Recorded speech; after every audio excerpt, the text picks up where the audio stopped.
मित्रों नमस्कार।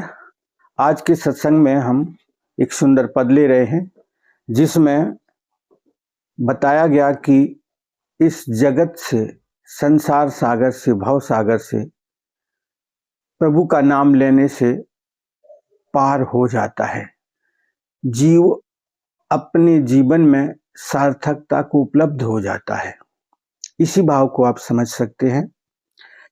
कहते हैं कि सब हो गए भव से पार, सब हो गए भव से पार, प्रभु का नाम लिया सब हो गए भव से पार, जब प्रभु का नाम लिया। भक्त हुए धुआ बालापन में, करी तपस्या जाकर वन में। भक्त हुए ध्रुव बालापन में, करी तपस्या जाकर वन में। दर्शन दिया कोकिला वन में, होकर गरुण सवार, सब हो गए भव से पार, जब प्रभु नाम लिया सब हो गए भव से पार, जब प्रभु नाम लिया। राम नाम पहला धुन गाया, हिरणाकुश ने बहुत सताया। राम नाम पहला धुन गाया, हिरणाकुश ने बहुत सताया। तब हरि नरसिंह रूप बनाया, तब हरि नरसिंह रूप बनाया। प्रगट भये खम्भ को फाड़, सब हो गए भव से पार, जब प्रभु नाम लिया।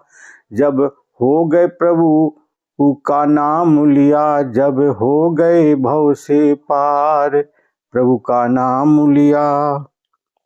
भरी सभा में द्रौपदी टेरी, हे गोविंद शरण में तेरी।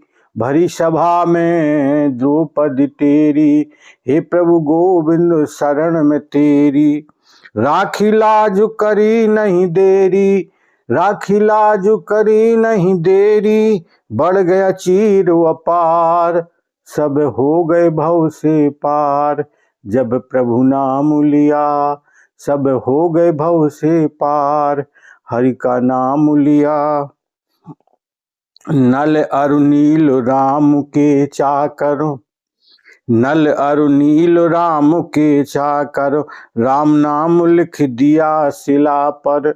नल और नील राम के चाकर, राम नाम लिख दिया शिला पर।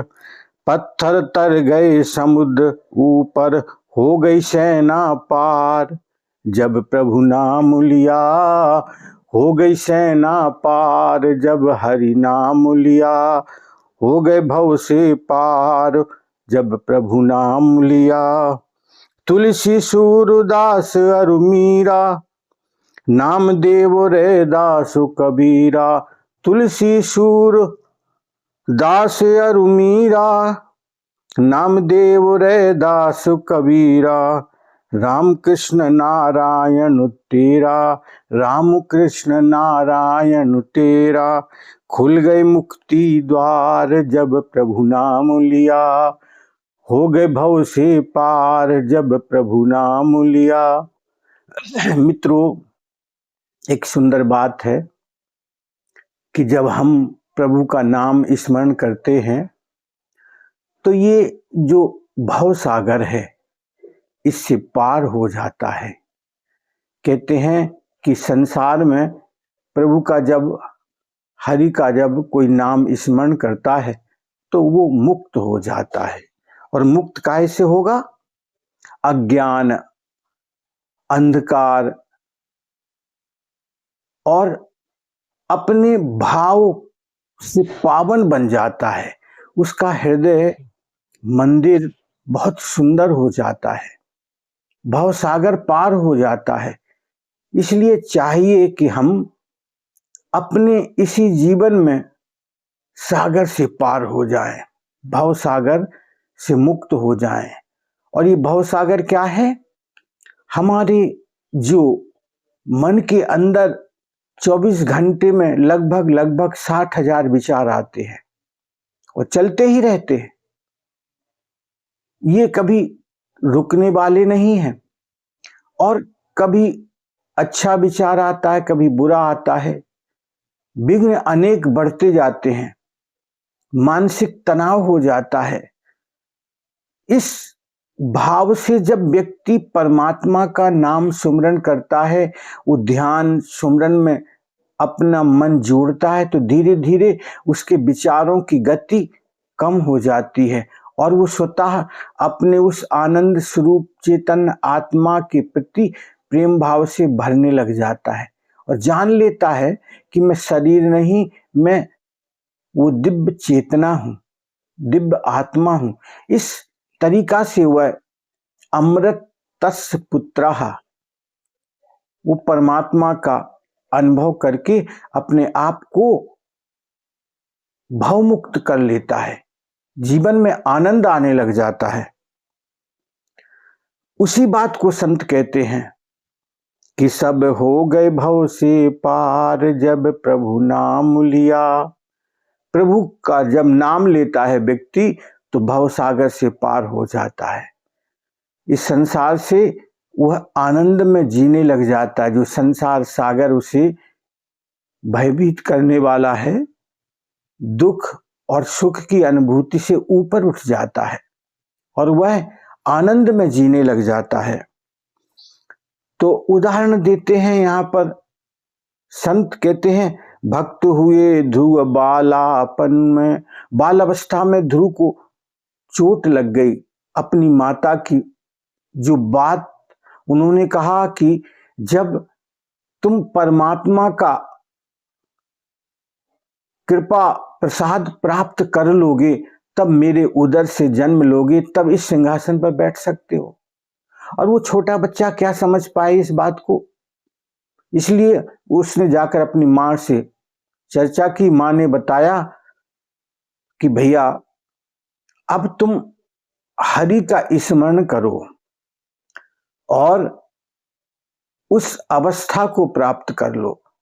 इस भाव को समझकर ध्रुव आनंद मग्न हो जाते हैं और वो जो विषाद में चित्त था उनको, तो वो सोचने लग जाते हैं कि मैं जाऊंगा, परमात्मा की खोज करूंगा।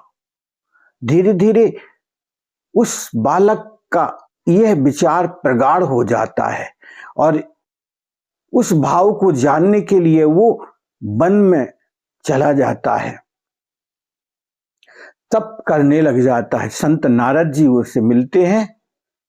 नारद जी ने उन्हें मार्गदर्शन दिया और उनके मन की बड़ी खोज खबर की, भय दिया कि भाई जंगल में परेशानियां बहुत हैं, लेकिन बच्चा बाल अवस्था, उसने अपनी हट पकड़ ली और वो परमात्मा की खोज में लग गया।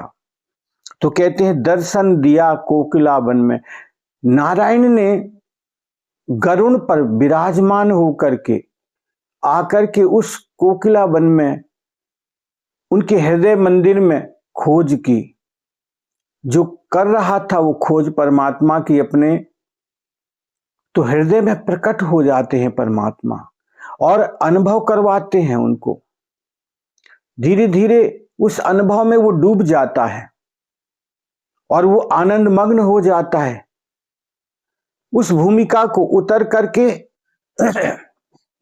वो नारायण के साथ एकाकार हुआ और भगवत भाव को उपलब्ध हुआ और वो पुनः बहुत सम्मानीय भाव से उसके पिता उसको वापस लाते हैं। बड़ी दिव्य अनुभूति उसके जीवन में परमात्मा की हो गई। तो राम नाम प्रहलाद ने गाया। दूसरा उदाहरण देते हैं यहाँ पर संत, कहते हैं कि राम का नाम प्रहलाद, नारायण के नाम में प्रहलाद डूबा हुआ था और हिरणाकुश बहुत सताता था। कहता मैं स्वयं ही भगवान हूं, तुम किस भगवान की खोज में लगे हो। और इस भगवान की खोज में उन्होंने बड़ा दुख दिया अपने बालक को, प्रहलाद को बहुत सताया। लेकिन वो तो नारायण का परम भक्त अपने हृदय से बन चुका था, क्योंकि संत नारद ने उनको जब उसकी माता के उदर में था वो बालक, उसे अनुभव उस बात का हो गया। वहां पर संतों ने बड़ी दिव्य कथाएं की, मां के जब पेट में था, और वह भाव को उपलब्ध हो गया। धीरे धीरे उस अनुभव में डूबने लगा और कहते हैं कि तब हरि नरसिंह रूप बनाया। हरि ने नरसिंह रूप बना करके उसको जो परेशान करने वाला हिरणा कुछ था, उसको बहुत सताता था अपने पुत्र को कि मेरी ही पूजा करो, मैं ही भगवान हूं। और हिरण्याकुश इसी भाव में रहता था कि मेरा बालक मेरी ही पूजा करे, लेकिन वह नहीं माना तो बहुत सताने लगा, उसको बहुत कष्ट दिया। तो परमात्मा, क्योंकि उसके जीवन में बहुत वरदान थे, दिन में न मरूं, रात्रि में मरूं, अंदर ना मरूं, बाहर ना मरूं, मेरी कोई मौत ना हो, कोई मनुष्य मुझे ना मार पाए, कोई दूसरे जीव जंतु भी मेरी मृत्यु का कारण ना बने। विभिन्न प्रकार के वरदान थे उसके जीवन में, लेकिन भगवान ने ऐसा अद्भुत धारण स्वरूप किया और उसकी देहली पर अस्त्र से शस्त्र से भी ना मरूं मैं, तो भगवान ने अपने नाखूनों से उसका पेट फाड़ दिया और मृत्यु को उपलब्ध हो गया। उस भाव को समझिएगा। तो कहते हैं कि इस दिव्य भूमिका में प्रहलाद अपनी उस परेशानी से मुक्त हुआ और परमात्मा के प्रेम में डूबने लगा, और डूब ऐसा गया कि हरि स्वयं उसके कारण बने। उस कारण से भगवान ने एक स्वरूप धारण किया, वो भी नरसिंह का, जो मनुष्य नहीं और कोई पशु पक्षी नहीं, बड़ा अद्भुत स्वरूप। और आगे बड़ी सुंदर बात कहते हैं कि द्रौपदी की लाज के लिए भगवान श्री कृष्ण ने उसके पुकार पर उसके वस्त्रों का इतना विस्तृतीकरण कर दिया, बहुत बढ़ा दिए वस्त्र, कि दुशासन थक चुका उसके वस्त्र खींचते खींचते, जो इतना बलशाली था। भगवान ने उसकी लाज रख ली। बड़ी दिव्य भूमिका में वो डूब गए और सोचने लगे कि इतनी बड़ी साड़ी कैसे हो सकती है, लेकिन नारायण की अद्भुत कृपा, उस कारण से वो अपने भाव को उपलब्ध हो गई। भगवान ने बहन द्रौपदी की बड़ी सुरक्षा की। आगे एक उदाहरण देते हैं कि नल और नील ने राम नाम लिखकर के पत्थर पे लिखा और वो सागर पर तैरने लगे। ऐसी दिव्य भूमिका है, और पुल बन गया जिससे सारी सेना पार हो गई। ये इन नाम की ही कितनी बड़ी महिमा है। पत्थर तर गए समुद्र ऊपर, सागर के ऊपर वो पत्थर तर जाते हैं, पार हो गई सेना। तुलसी, सूरदास और मीरा, अरे संतों की बड़ी भूमिका की उपमा देते हैं और कहते हैं कि बाबा तुलसीदास, सूरदास, मीराबाई, नामदेव, रैदास और बाबा कबीर, इतने संतों ने भगवान के नाम का स्मरण किया, और भी सबने राम नाम कलि अभिमत दाता, हित परलोक लोक पितमाता। ऐसी नाम की महिमा है। भगवत नाम की महिमा को दिव्य समझ करके उन्होंने गाया तो आनंद में डूब गए। इसलिए मित्रों, हमें इस बात का विचार करना है कि जीवन हमारा किस भाव से उपलब्ध हो। तो थोड़ा आप विचार करिएगा कि सब हो गए भव से पार जब प्रभु नाम लिया। तो ऐसे दिव्य नाम की महिमा है, तो आप विचार कर सकते हैं। और ये विचार अद्भुत है, अतुलनीय है, जिसकी महिमा का गान कोई भी नहीं कर सकता है। क्योंकि कोई भी नाम हो भगवान का, राम, कृष्ण, नारायण, जो भी हम नाम लें उनका, वो सब मुक्ति की दाता है। उन भाव को आप समझिएगा, कैसा अद्भुत भाव है। इस भाव को समझ करके हम आनंद में जी सकते हैं, और उस आनंद की अनुभूति हम इसी जीवन में कर सकते। तो थोड़ा विचार करना पड़ेगा हमें कि हम उस नाम की महिमा को जानें और स्मरण करें, ताकि हमारा जीवन परम आनंदमय बन जाए।